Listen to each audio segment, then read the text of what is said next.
Welcome back to LA Show. Thank you guys so much for tuning back in with me. I really do appreciate you guys. I know you guys have been looking and seeing all the things that have been popping up and reemerging about the Kenneka Jenkins case. And I wasn't on YouTube as a YouTuber when this case took place, but I watched all the commotion and the chaos that surrounded it, and it just blew my mind. Now, in the next clip, we're going to have a conversation with Sisco, and he kind of sheds light on what happened to Kenneka Jenkins and also what happened to ZackTV. Now, a lot of you guys may not have known that ZackTV's page actually recently got hacked, allegedly, and deleted. And this all comes before an interview, an investigation, I apologize, from MTV that is coming out January 8th at 9 p.m. Eastern Standard Time and Pacific Standard Time. Now, I want you guys to all catch that investigation or true life crime. That's what it's called, the docuseries. I want you guys to catch that, and I want you guys to watch it because I may be doing a review on that specific video when it drops. So I'm trying to get this video out before it does. I have an article here from ChicagoTribune.com I want to read. Kenneka Jenkins case investigated on MTV docuseries, January 7th of 2020. Friends and family of Kenneka Jenkins, who was found dead in a walk-in freezer at the Crowne Plaza Chicago O'Hare Hotel in Rosemont in 2017, continue to fuel conspiracy theories about the circumstances surrounding the 19-year-old's death on the premiere episode of the new MTV docuseries True Life Crime. The episode, titled The Tragic Accident or Calculated Murder, follows former WGN AM 720 news anchor Dometi Pongo as he returns to his hometown of Chicago to investigate the case that drew interest from around the world. Pongo talked to people close to Jenkins who doubted that she stumbled into a freezer after drinking alcohol at a party at the hotel. The Cook County Medical Examiner's Office determined Jenkins' death was hypothermia, alcohol intoxication, and a drug used to treat epilepsy and migraines were significant contributing factors, the office said. Rosemont police called the death an accident and closed the case. This case in particular was like none I've ever seen before, Rosemont Public Safety Superintendent Donald E. Stevens III said on the docuseries. We work on facts, we don't work on speculation. So I find it ludicrous that anybody truly believes that there was any conspiracy or any cover-up. The True Life Crime episode, which was screened Monday in Chicago, is scheduled to air 8 p.m.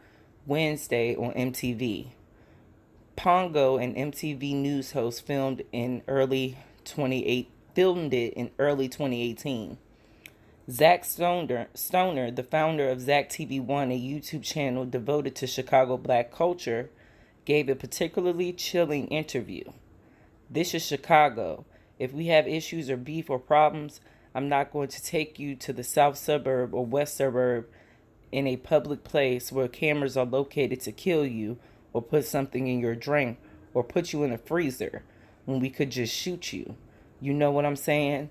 This is what we do, Stoner told Pongo.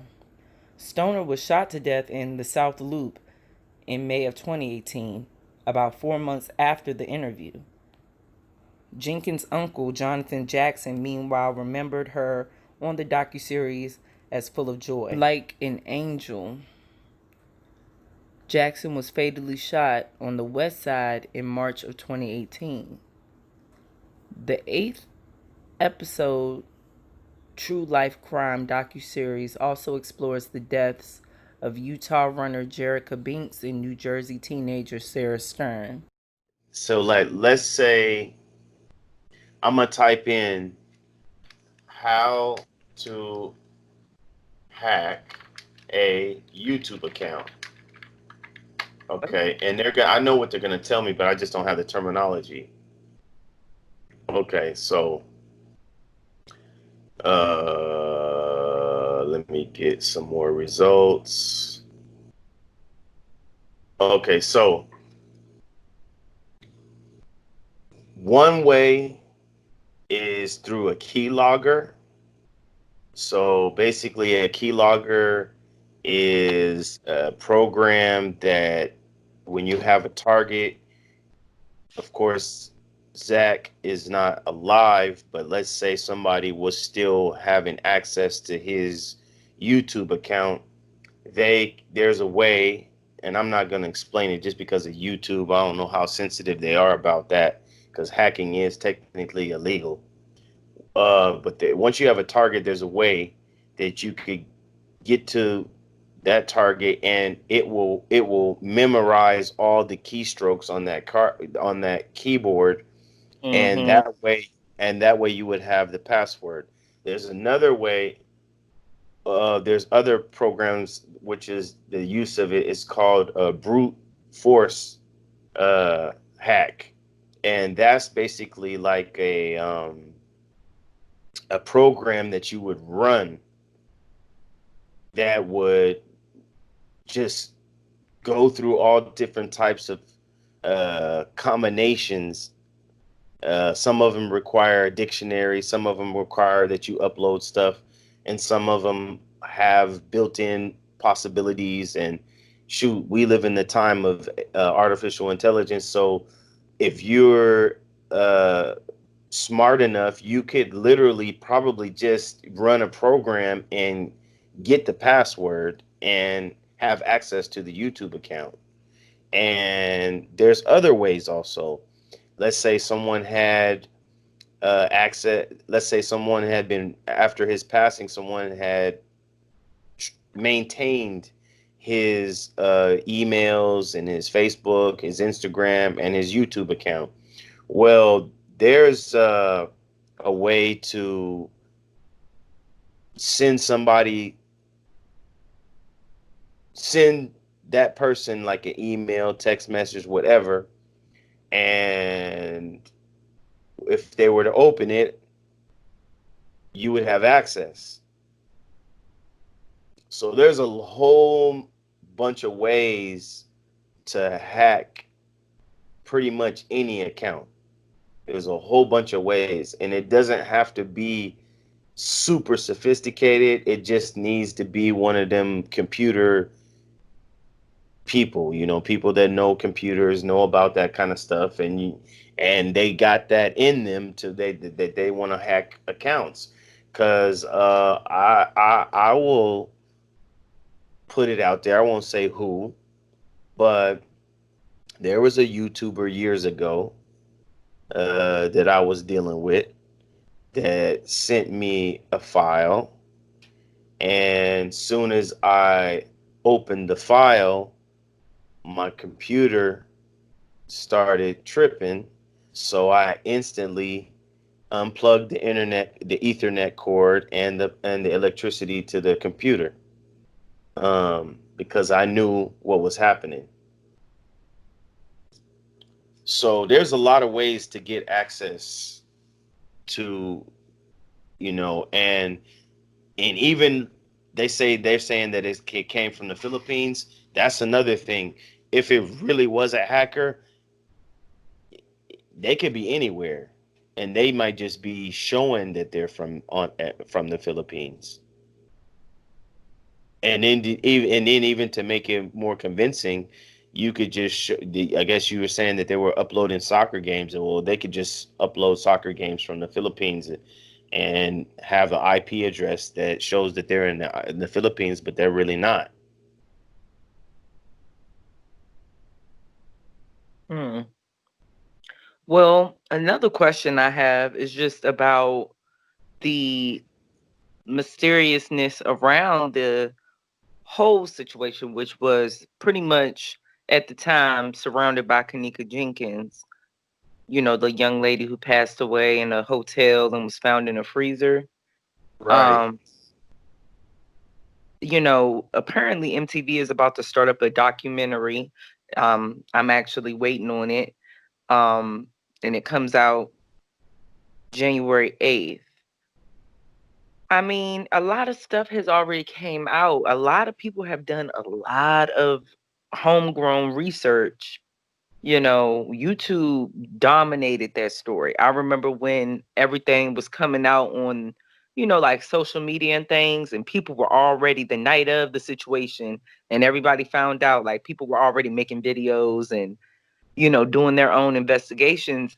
Um, One YouTuber in particular, I will say this because it's something that has been on my mind since way back, actually screwed the case up, with different types of trickery, Right. and then ghosts on the case. Just goes ghosts. Yeah, that's And that's a that's a tactic, and it's very common. I know exactly who you're talking about, mhm. and Mhm. that person wasn't the only one doing that, but that was, I think, one of the most effective. Yeah. That Yeah. was one of the most Absolutely. effective people that really muddied the waters and got everybody off track and just threw everybody for a loop, really. Well, I It'll, think that situation itself was a hellified mystery. I mean, I ain't never seen nothing quite like that. And the story that was given to me, I don't believe it. Didn't somebody have their hands in that case, an activist? I can't think of that person's name. I can't think of that person's name, but I have the picture of that person's face in my head, Mhm. and yeah, Yeah, I can't. Yeah. there was two activists, and they Two was men. both there was Mhm. two activists, and both of them, in my opinion, were rotten. Mm. In my opinion, in my humble estimation, those both, one of them got knocked off, but the one that was still kind of relevant in terms of being around, that person was suspect too. Not suspect meaning having a hand in the case, but suspect in terms of their profile as an individual. Mhm. Very interesting what, a couple years will do because, one of Kenneka Jenkins' friends came out 2 years later, and pretty much said a lot of different things right before this documentary came out. I don't know if you guys caught her live. It's all over YouTube. Um, but she said a lot of stuff that wasn't said in her ZackTV interview because this friend, Irene Roberts, did an interview with ZackTV maybe about 6 months to a year after Kenneka passed away, or it might have been like a couple months after. I forgot. But she was very shy, very timid in that interview because I guess it was fresh. She was getting death threats on the internet. I mean, this stuff went all over the world for this girl. And whatever this story that was spun, it didn't sound right. And it still doesn't sit right with my soul to this day because they put the baby girl's death photos all over the internet. I mean, Yes, I yes, mean, yes, it's crazy. Um, yes. But let me say this before you go on. mhm. I want you to look at this.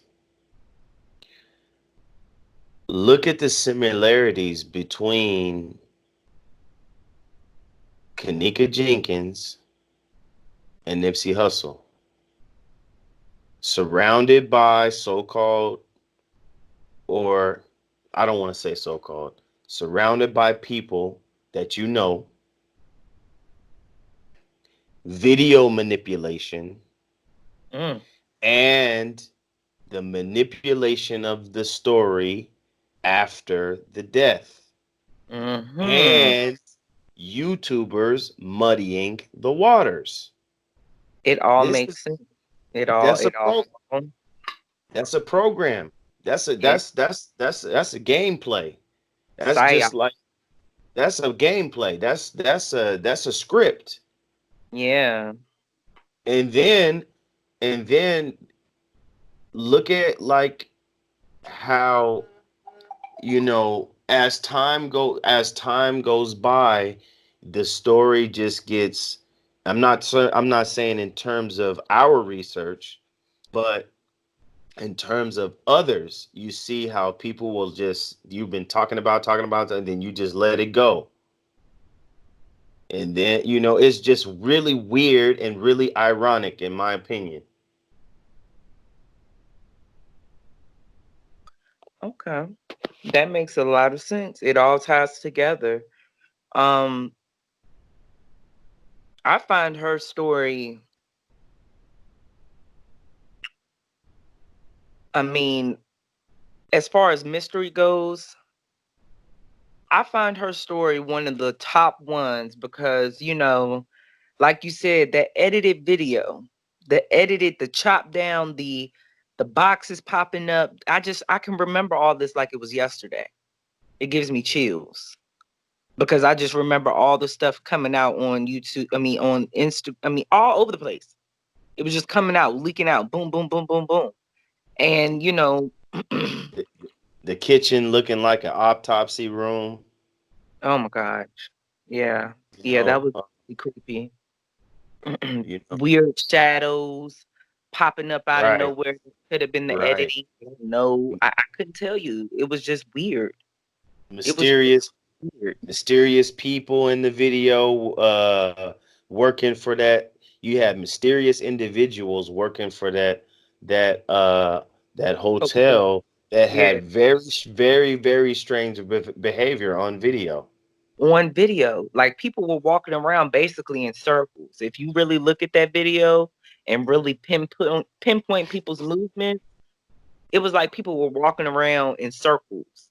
I mean, when Kanika came off that elevator and people saw her, I'm just like, what in the world? And then they claimed that this was a basement. This was a basement kitchen in the basement of the hotel. No, the daggone kitchen was in the lobby. It was And in the lobby. you got the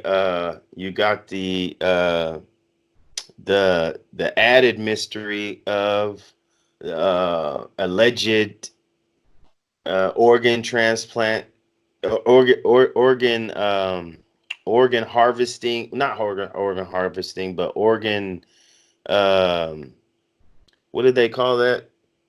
Snatch. Where they be stealing people's organs and selling them on the black market, Yeah, they're and harvesting. yeah, and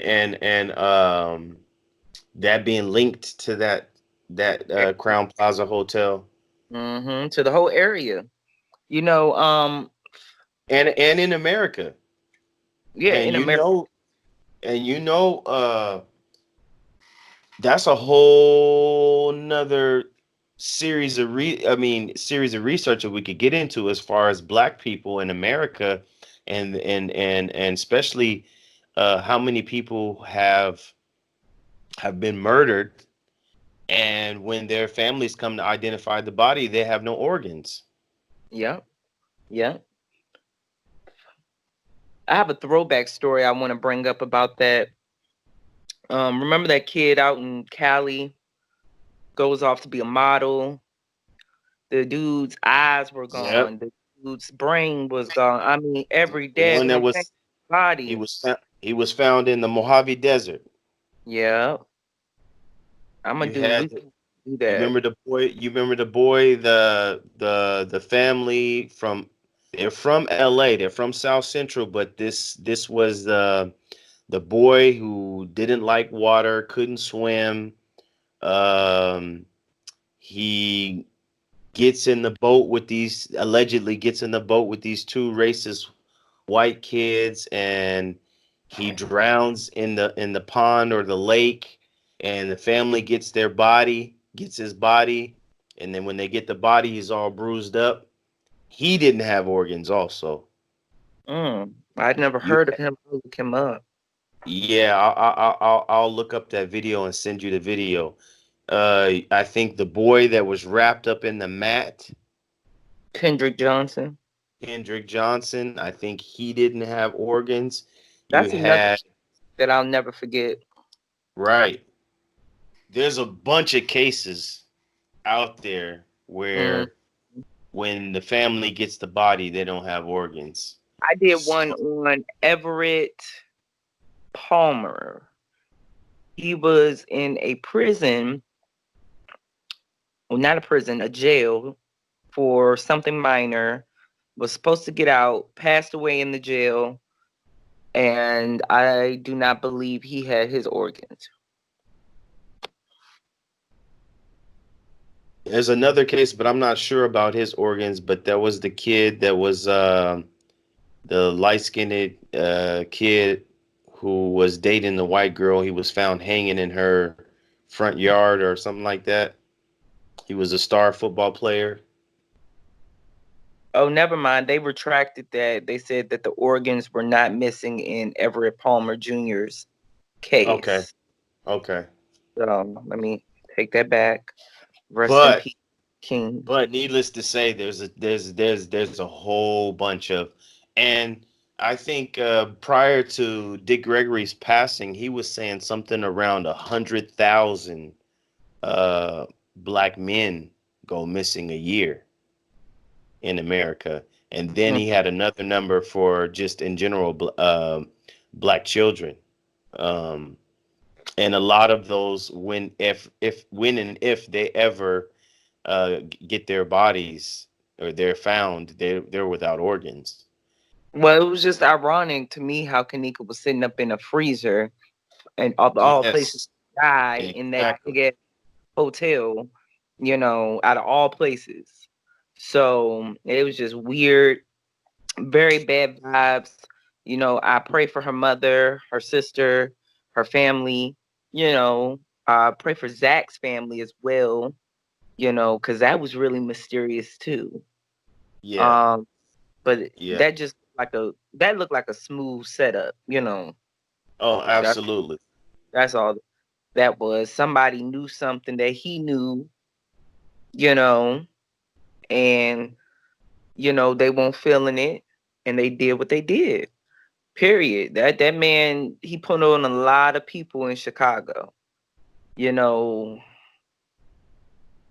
a And lot of see, that's the people's empires are being taken away. to me that's the cover. Chicago's so violent, is so violent, in the hood that you can basically cover up anything because there's so much, gang violence and hood shootings that anything could go. You could do anything and Mm-hmm. get away and pretty much get away with it. Hmm. Well, we got our eyes on this. Like I said, I'm gonna be watching the documentary tonight.